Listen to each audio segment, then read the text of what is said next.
Hey there, it's Mariah. Welcome back for day 4 of our March Madness campaign.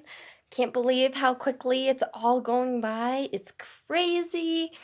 So today I'm going to be talking about the top 5 things everyone should know about epilepsy. So this is regardless if you have epilepsy or not, or you know someone, or it's a loved one, you just want to learn how to better support the epilepsy community.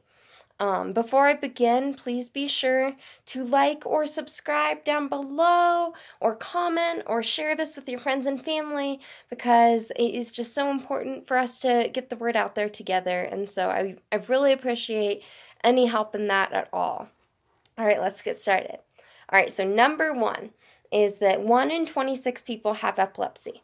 And I know I've said this a couple times in my other videos, but it's just so true and so important for everyone to realize how common epilepsy is. It's not a rarity. It's out there.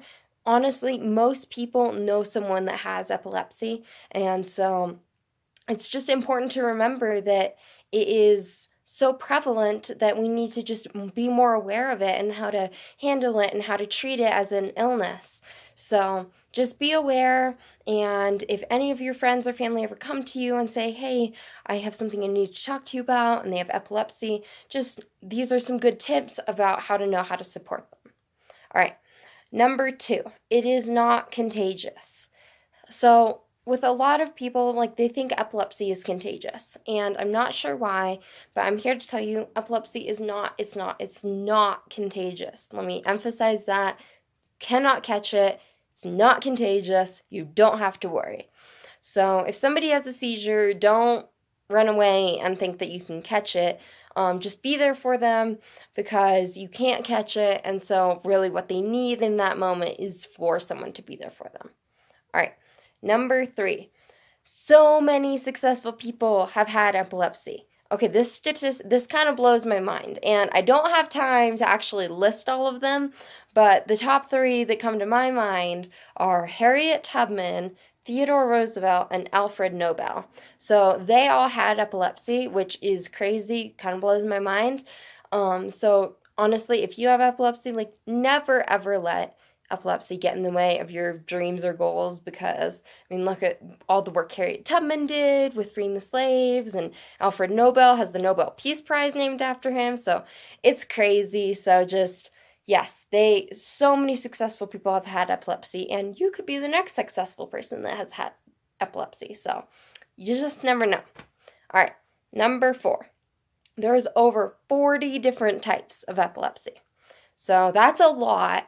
Epilepsy really does not look the same for any 2 people. There's over 40 different types of epilepsy and 20 different types of seizures. So when you take those 2 together, there is just so many different types and so many different ways it could look. So never ever assume, if somebody says, I have epilepsy, never assume that it's one way or form. Just ask questions and gather your facts before you make any judgments. And number 5 is basic seizure safety.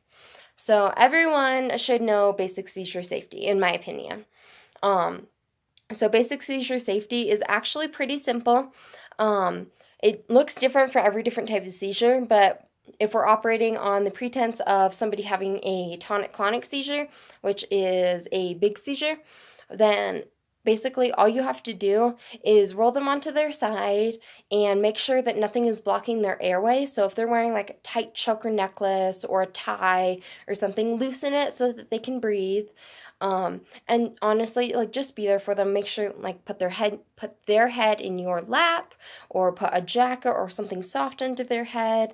And sometimes people can hear you when you have a seizure. So just speak softly to them, speak calmly, make sure that people aren't overcrowding them. And if you know that person has epilepsy, then just kind of ride it out. But if you don't know, or you're in a public place, like at a school or a business or something, then it would be a good idea to call 911 just to be on the safe side. All right, everyone. This is all I have for today. Thank you so much for tuning in. Be sure to tune in tomorrow, and I will look forward to seeing all of you. Again, please, please, please comment or like or subscribe or any of the above, because I just really enjoy being able to share all these facts with you, and my events are only going to get bigger and better from here on out. So thank you so much.